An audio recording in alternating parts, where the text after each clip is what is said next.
point, it was extremely rare to find anyone without a Netflix subscription, and with good reason. Netflix was the Amazon of the entertainment industry. It was revolutionizing movies and TV, creating incredible TV shows like House of Cards, Narcos, and Stranger Things. And when looking at Netflix's growth on paper, the company really did seem untouchable. Everyone everywhere was watching Netflix. Netflix became as common as the TVs we watched it on. But in the last 2 years, Netflix's growth now looks like this. Its stock price looks like this, and its subscriber growth looks like this. With Netflix losing 200,000 subscribers in just the last 3 months, and investors predicting Netflix will shed 2 million more this next quarter.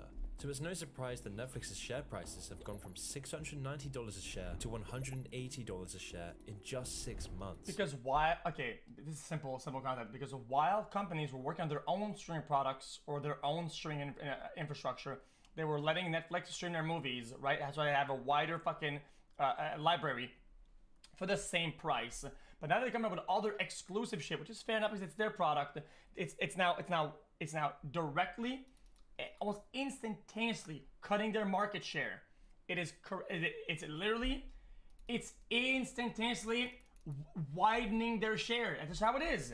Wiping around $55 billion of its value, which has resulted in hundreds of Netflix employees being laid off in recent months. It's very clear that Netflix is going through an unprecedented downfall, and its reputation is being destroyed. With some of the recent controversies surrounding Netflix, this won't come as a major shock. But how did Netflix collapse so dramatically? What caused this gigantic downfall of a once unstoppable empire? Well, after you've watched this video, you'll understand how Netflix's downfall was a result of a few key cowardly decisions. The year was 1997 and the internet was booming, with one site in particular changing the internet forever, Amazon. Amazon was showing to the world the opportunities emerging from the internet, because in 1 month of Jeff Bezos founding Amazon, Amazon was operating in the US and 45 other countries. And then just 1 year after its creation, and Amazon was gaining— I thought for 5 years straight when I was young, when I was buying shit online, I thought Amazon was a scam, like an actual scam website. $15.7 million in revenue. I don't know why though. 3 years later, and this figure was over $1 billion. With Amazon CEO Jeff Bezos' motto being "Get Big Fast." One man in particular was fascinated with Jeff Bezos. His name was Reed Hastings, and he couldn't believe Amazon's growth. The sorts of growth they were seeing in business was extremely rare. It was clear that Amazon was revolutionary. The internet was the new oil, and Reed wanted a piece of the pie. So with his partner Mark Randolph, Reed and Mark would try to create the new Amazon for something other than books, because they too wanted to get big fast. But then what website could they create? What would make them the new Jeff Bezos? You see, before 1997, Reed was already working on his first business, Pure Software, a company that produced products to troubleshoot software. Because of this, Reed gained a good understanding of the internet, website creation and coding, but he didn't have an understanding of management. So much so that he begged the board of the company to kick him out, but they refused, and in a long and excruciating 2 years at his own company, he finally left and wanted to start anew. He knew his business would have to be online. Online business was where the real money was at. That was very clear. But where was the gap in the market? Well, funnily enough, this question was answered after Reed forgot to return a videotape to Blockbuster, claiming, quote, "I had a big late fee for Apollo 13. It was 6 weeks late and I owned the video store $40. I had misplaced the cassette. It was all my fault. I didn't want to tell my wife about it. And I said to myself, am I going to compromise the integrity of my marriage over a late fee?" Later on my way to the gym, I realized they had a much better business model. You could pay $30 or $40 a month and work out as little or as much as you wanted. End quotes. And so weirdly enough, it was Reed's gym membership and the annoying late fee given to him by Blockbuster that was the fire that would change Reed's life forever, taking him on a life-changing journey. Interesting. It was these two factors that led to Reed creating a shipping company based around the new technology of DVDs. Guys, I know it's a question mark. Yeah. You forget a problem, and you think people had the problem. Forget a solution, get his paid. Experience with Blockbuster, he would make having no late fees a selling point. Reed didn't know it yet, but his idea of new age media distribution would lead to the bankruptcy of Blockbuster and eventually introduce a service model that would change the entertainment industry forever. In a similar way to his gym membership, Netflix's original business model involved a monthly subscription where users were free to order 3 movies. The subscribers could keep them as long as they wanted and then swap them for others once they were done watching. Despite DVDs being a brand new medium at the time, Reed saw the potential of shipping small compact discs rather than the standard VHS boxes most people were used to picking up from rental stores. The distribution process was streamlined, with prepaid Netflix envelopes and fast shipping times, and this business model eventually started causing rental stores to lose substantial profits. Netflix was following in the footsteps of Amazon. It was destroying its competition, so much so that Jeff Bezos himself offered to buy the company for $50 million in 1998. However, both Netflix founders disagreed on where to go from here.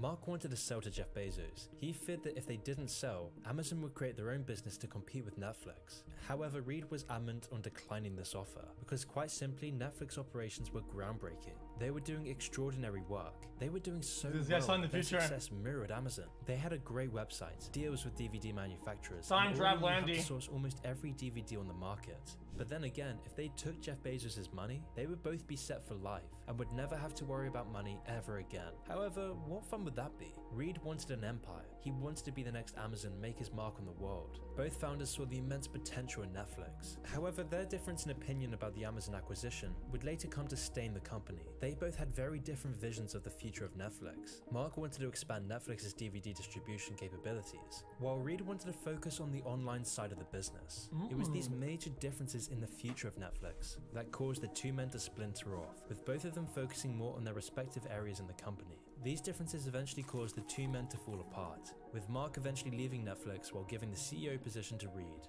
And while to some this might have seemed like a Machiavellian ploy from Reed to gain more power, this really wasn't the case. Reed didn't like being CEO, as evidenced by his first business, and in this time, the challenges facing Netflix were mounting up. Eventually, the challenges were causing so much stress to Reed. Reed couldn't handle being the CEO anymore, he hated management, and so he decided to sell the company and be free. So in 2000, Reed offered Blockbuster the chance to buy Netflix for $50 million.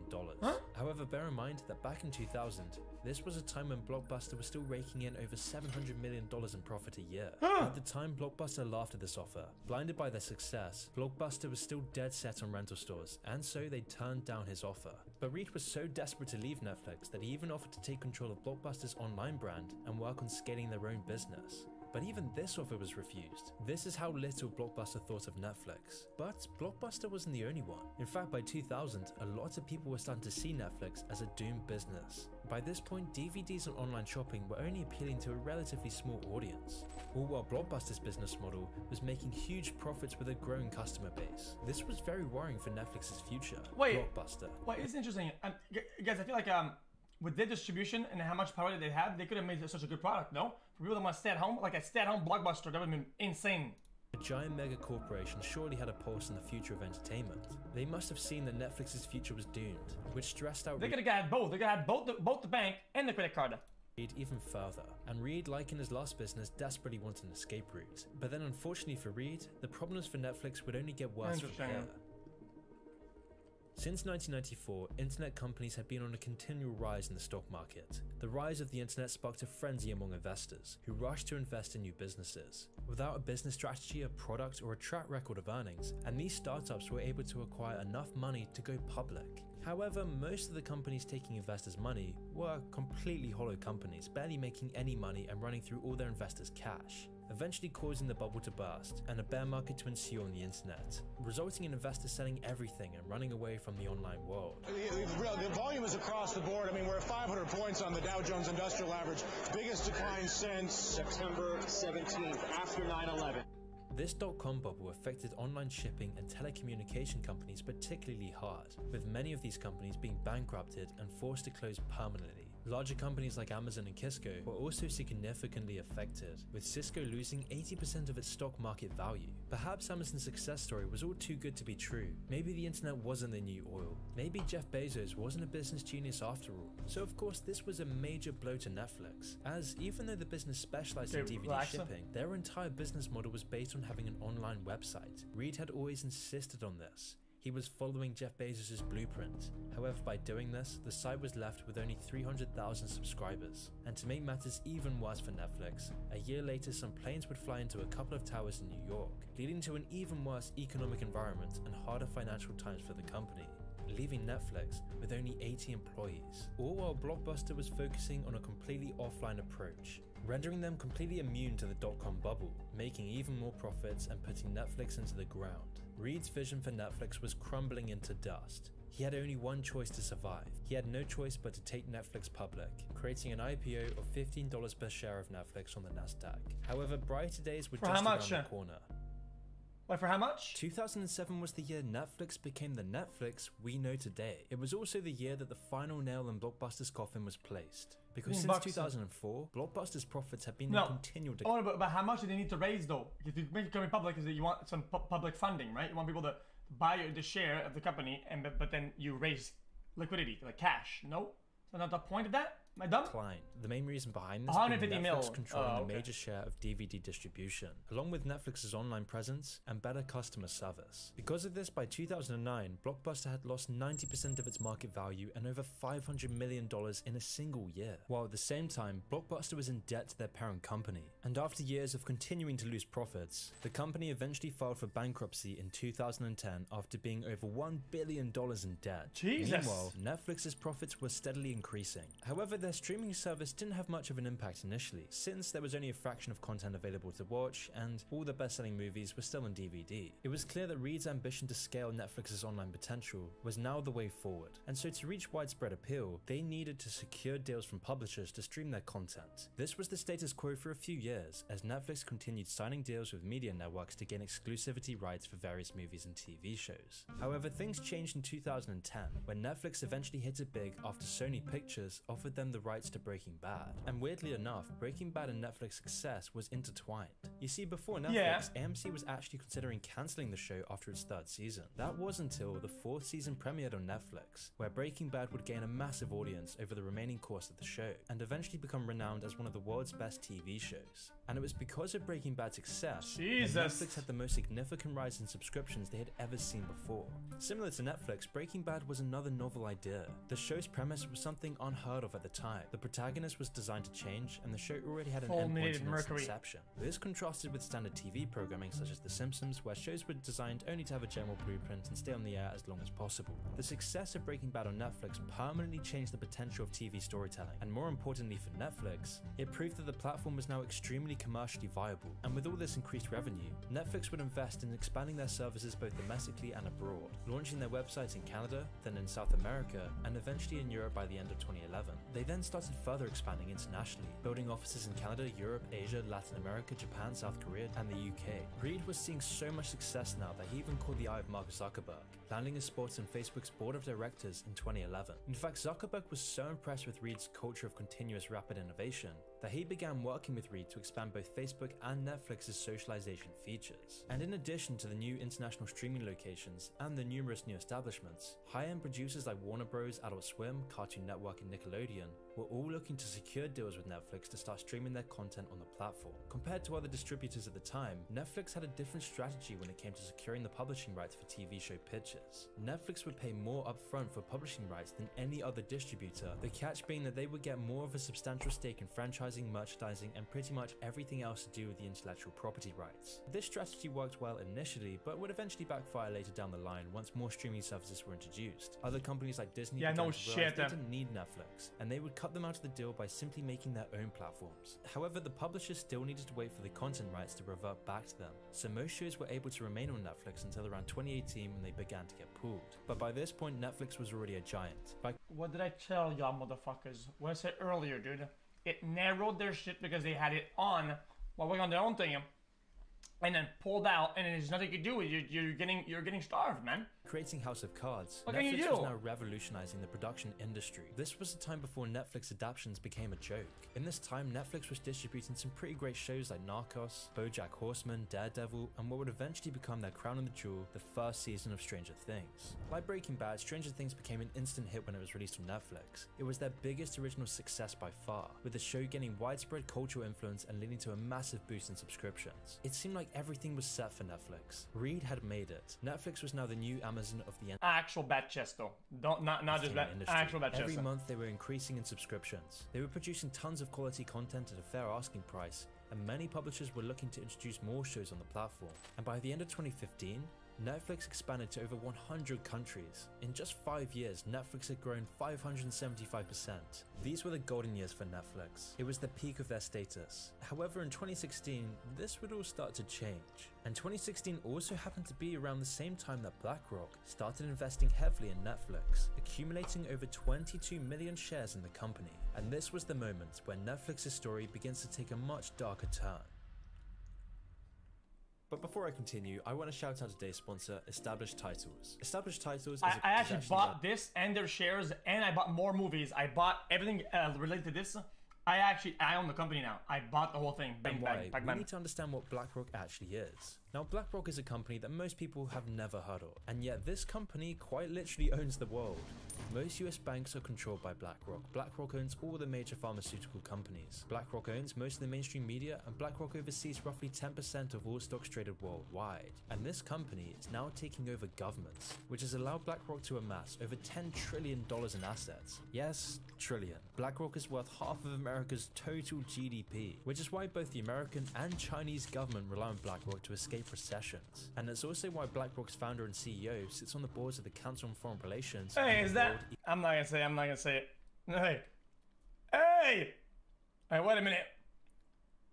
And it's also why BlackRock's founder and CEO sits on the boards of the Council on Foreign Relations and the World Economic Forum. It's him! No other company in history has had this much global influence.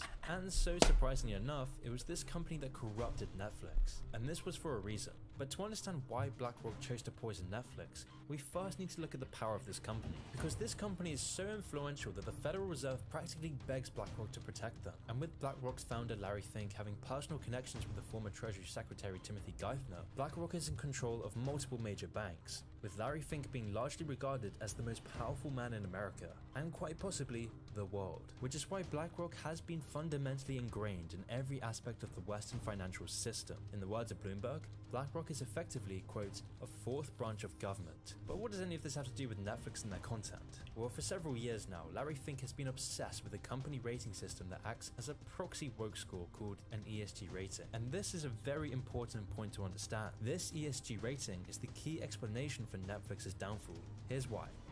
What? An ESG rating, according to BlackRock, measures a company's exposure to long-term environmental and governance risks. These risks include issues like energy efficiency, worker safety, and board independence, all of which will cause companies to have significant financial consequences if they're not followed properly. And to be honest, if it just stopped there would be no issues here at all, as this is a very good way to rank a company's ability to be a viable long-term investment. However, the issue comes from the social and political rankings this entails. This came to the surface in 2018 when the BlackRock CEO wrote a letter about ESG scores titled "Contribute to Society or Risk Losing Our Support." In the letter, he states, quote, "Society is demanding that companies, both public and private, serve a social purpose." Which is quite an ironic statement coming from a company with strong financial ties to the Chinese Communist Party, but I've already spoken about this in a previous video. However, this is a very important point to understand, because since BlackRock is a major shareholder in Netflix, their stakes significantly... Wait, isn't it ironic if I guess maybe I'm absolutely wrong, but tell me if I'm wrong about this. If you're like a big company who all they have is stocks, and all you do is stocks, I'm sorry to say all you do, but all they have is stocks, aren't you literally like providing no value? All you have is you just put money in various things that are making money by default, making money that way?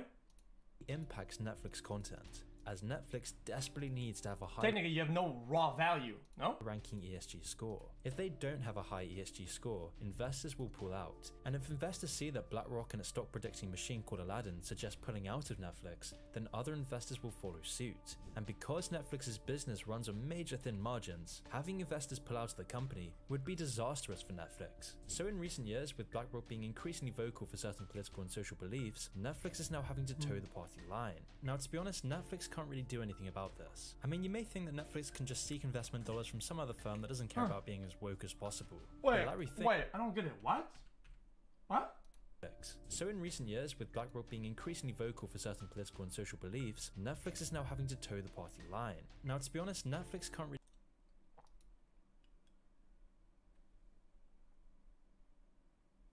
Now, to be honest, Netflix can't really do anything about this. I don't get it. I mean, you may think that Netflix can just seek investment dollars from some other firm that doesn't care about being as woke as possible. But Larry Fink has already thought of that. That's why he developed BlackRock's Aladdin service, a management software used by nearly every major investment branch and firm out there. Aladdin, which stands for Asset, Liability and Debt and Derivative Investment Network, is practically magical for many reasons. As of today, it is the world's largest asset manager, handling a huge chunk of the world's financial assets. Whoa! Chat, across every asset class and every industry in the world, making it unarguably the most useful piece of tech in the financial space. this Aladdin software coerces institutions to also use the ESG rating system. Because if they don't do this, the companies have to go up against the most powerful and entrenched corporation in the world. Companies are financially pressured to increase how woke they are to raise their ESG rating. Otherwise, if it's too low, they will essentially be blocked from the market. Which is why pretty much every company in the West pushes the exact same views on every current issue. Guys, because none of this guy's known, I've seen this guy's show, okay? The guy who makes this video. Sometimes he goes hardcore on things he doesn't really understand, and he kind of creates a message that's a bit too raw. Is what he's saying actually true? Is this ad legitimately works? Is this an accurate picture of the world or not? No? Yes?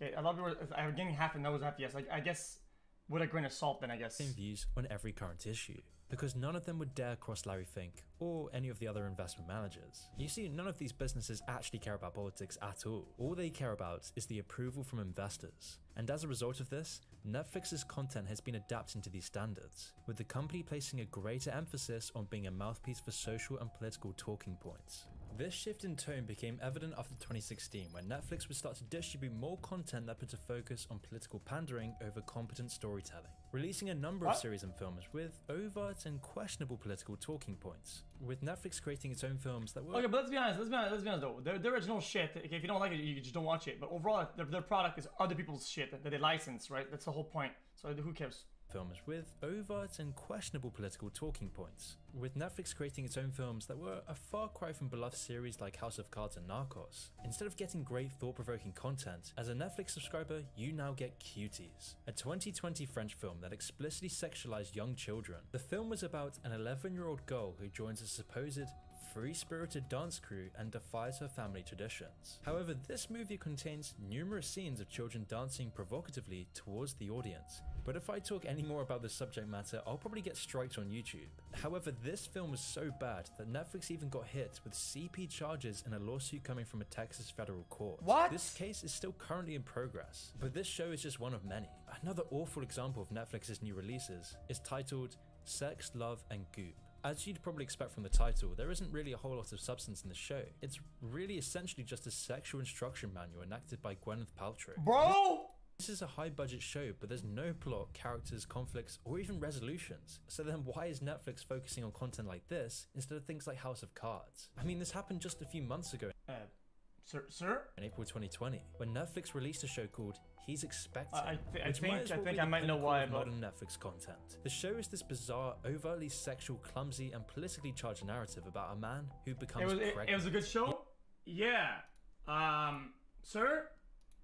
Did you not see the news, Mr. Sir? Yes, we're talking about a man becoming pregnant. I mean, if you want to know audiences' true opinions, just look at IMDb's score of this film. This film is literally about a man facing prejudices because he's supposedly pregnant. So why is Netflix making all this crap content? What do they gain from releasing this kind of content? And why do they always focus on ham-fisted political narratives and borderline pornographic material? Guys, I'm gonna say, guys, this guy Moon, he pushes such a weird agenda. What's going on with this guy? Shows always bomb among users. Just look at the film ratings. No one likes this content. No one's asking for this. So what's the point? Why is Netflix focusing on this? Why are they putting so much money into these shows? I mean, is everyone at Netflix just a bunch of weird creeps who only care about getting their progressive messages across? Well, maybe, but there are some actual reasons why this is happening. It's not just because Netflix as a company is inherently bad. It's not because of some weird creepy executives or because everyone in the company wants to virtue signal for political reasons. It's because they're a modern business, a business that is economically forced to focus on one aspect above all others, and that focus being their ESG score BlackRock assigns them, which is part of the reason why companies like Netflix and Disney are attempting to further raise their ESG scores and have started producing woke content at an unprecedented... Okay, that's gotta be some sort of... Guys, this is this YouTuber's view on this. This is not objectively what's happening. There's no shot, okay? This is actually a self-perspective narrative pushing 100%. Are attempting to further raise their ESG scores and have started producing woke content at an unprecedented rate. Because strangely, by doing this, this makes them get more investments. They don't actually care about the audience watching this content. No, Chad, you don't get it. Generating more investments into the company. However, guys, you don't get it. You don't get it. Okay. Let's say this is Netflix's failure. Okay, this is why Netflix is failing. This pie. Okay.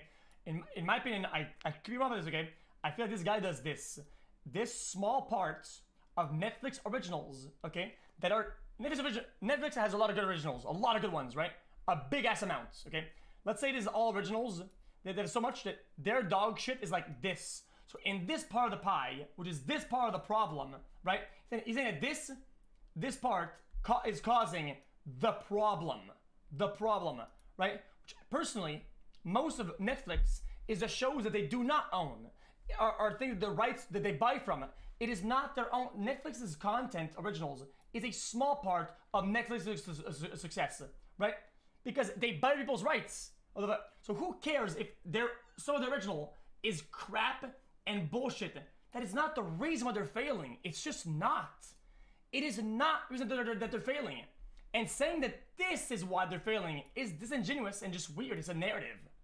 However, by not focusing on the customer, it's a narrative. They're now starting to see the consequences of this. Because this extremely tiring content creates a drought for people looking to enjoy media that's not bombarded with. That's like if I made an anime intro for this stream, and every time I went live, okay, we you guys have to watch a 1 minute intro that's animated, right?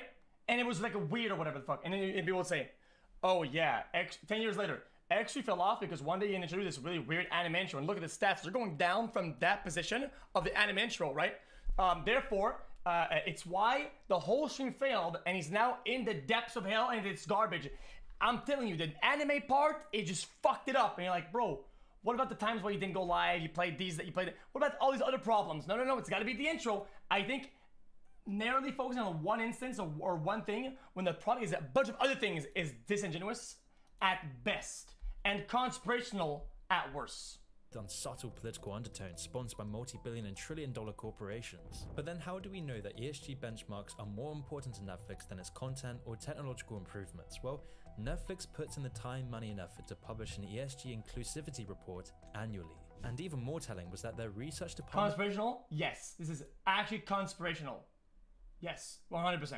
Didn't publish a single article for content analytics in the last 2 years, nor for their machine learning from 2019 to 2022. They barely even talked about encoding inequality, and at the same time they hid their audience ratings due to lacking performance for their increasingly woke content. And when Netflix does occasionally produce something edgy, original and entertaining, they always get in big trouble for doing so. For example, when Netflix released Dave Chappelle's comedy special, this had devastating effects for the company's ESG score. According to Ethos ESG, because of Dave Chappelle's special, Netflix's ESG rating on a statistic called LGBTQ equality dropped to 2.6 out of 100. And for reference, Fox News has a score of 23.4, a score almost 10 times higher than— Man, I love it. This dude, Fox News, really, my brother, bro. Netflix has so much. Fox News has so much shit, dude. You could have any video and put a fucking Fox News and say that what they say is gospel. It's a disaster, bro. Fox News has a score of 23.4. A score Fox almost News 10 is times brain higher rot, than bro. Netflix's. And so you see, this is the sort of pressure that Netflix faces when it produces original, edgy content. And so this controversy surrounding Dave Chappelle's special gave us an excellent example of BlackRock's policy in action, and how a company's ESG score can be destroyed in an instant. While audiences seem to like Chappelle's material according to the ratings, BlackRock certainly didn't, which is why one of the CEOs of Netflix, Ted Sarandos, issued a company-wide email on October 8th. In the email, he bravely announced that Netflix was proud of the company's partnership with Chappelle, but of course the woke mob at Netflix didn't like— Yeah, so with my understanding of the video, it's like BlackRock optimized virtue signaling and public dollars, and literally putting a price and a rating and a dollar value to how you can virtue signal or operate socially, right? And that's how it is. Literally, they are literally meta optimizing virtue. Like this. And so Netflix employees initiated a company-wide walkout to protest the choices made by upper management. However, somehow with all of this pressure, Netflix unexpectedly continued to stand its ground, and the Dave Chappelle special still remains on the platform to this day. And this sentiment has only started to come back in Netflix. Netflix is now actually starting to push away this woke culture. Not very— Another Fox News clip. Netflix is now actually starting to push away this woke culture. Not very long ago, the company CEO stated, if you find it hard to support our content breadth, Netflix may not be the best place for you. This used to be a very liberal issue, so it's an interesting time that we live in. And again, just a few weeks ago when Ricky Gervais released a comedy special containing more jokes the media deemed Islamophobic, the Netflix CEO actually stood on the side of the comedian, saying that the only way they can figure out what's acceptable is by, quote, crossing the line every once in a while. He further stated that he thinks it's very important that American culture has freedom of expression, adding that, I always said if we censor in the US, how are we going to defend our content in the Middle East? However, this has only been happening in the last few weeks or so, and this might very well be because of Netflix's recent subscriber loss. By trying to get good ESG rankings, Netflix's company has been in decline, and so the CEO is trying to save the company by saving face in front of the general public. Because through like I said, you're taking two problems and you're linking them together, saying that one causing the other. I don't really agree with that narrative. I think it's fucking stupid as shit. If anything, their subscriber count or their thing making a new problem is they can do certain things that are even increasing the problem, but initially it's all this woke rubbish. Netflix lost over 200,000 subscribers in the first quarter 2022, laying off over 150 employees, with the main cause of this being their stale shows, rising prices, and overt desperate political pandering. In fact, it's got so bad that Netflix is projected to lose another 2 million subscribers during the second quarter, with its stocks plummeting 39%. And now with all the big company contracts that leased major studios' content to Netflix are now expiring. And so with these contracts expiring, competitors are putting their content— Bro, look at this shit. Bro, guys, this is like an aware moment. Contracts Hold that on. leased major studios' content to Netflix are now expiring. And so with the— Bro, HBO Max, Discovery Plus, Peacock, ABC, Disney, Holo TV, Netflix, fucking Amazon, Prime Video, motherfucker, it doesn't stop, man. Expiring, competitors are putting their content from Netflix ESPN and entering Plus, the market themselves. And these aren't small competitors. These are giant mega corporations creating things like Disney Plus, Apple TV Plus, Paramount HBO too, Max, yeah, true. Amazon Prime Video, and Paramount Plus. And due to the sheer number of all these new streaming services, people aren't able to afford subscriptions for every single show they want to watch. So how can Netflix even stand out anymore? How can they get their users back and be the top streaming platform once again? Well, the answer is clear. Stop focusing on trying to please an unpleasable Oh group of my losers on God. Twitter. Stop trying to pander to BlackRock's social credit system. I mean, so far BlackRock's ESG score has been far more damaging for the company. Bro, get this guy on a fucking multi-trillion-dollar fucking investment CEO board. He's cracked the code, dude. Fuck, man. Because all the consequences of pandering to this ESG score, producing all this terrible, unoriginal woke content, has led Netflix to lose billions of dollars. But finally, the Netflix management team seems to be waking up to this. I mean, in fact, Netflix is now purging its most vocal social justice warriors, with Netflix telling its team, if you don't agree with the content on our streaming platform, go work somewhere else. Quote, not everyone will like or agree with everything on our service. The company said in a cultural memo to its employees, while every title is different, we approach them based on the same set of principles. We support the artistic expression of the creators we choose to work with. We program for a diversity of audiences and tastes. We let viewers decide what's appropriate for them, versus having Netflix censor specific artists or voices. Whoever in chat said that, I actually agree. I think, yeah, true. Anti-SJW is the new SJW. I'm telling you, it's the backwards meta shit. Dude, I'm telling you, man. Netflix offers a diversity of stories. I'm telling you, it's real shit, man. To our own personal values. Depending on your role, you may need to work on titles you perceive to be harmful, the company added. If you find it hard to support our content breadth, Netflix may not be the best place for you, which might be the turning point in Netflix. This could indicate a new rise of the company. However, this slow, painful death for Netflix may just be inevitable, mostly due to their culture and company being infested with workers and investors who see the company as a means of preaching social change rather than entertainment. But if Netflix can't change its content soon enough, the company quite clearly doesn't have long left.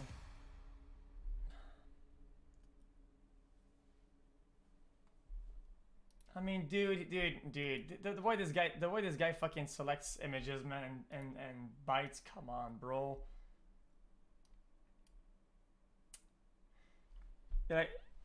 Yeah, what I meant by anti-SJW is new SJW, it's just because yeah, I don't know. It's become like the new meta. It's a good video.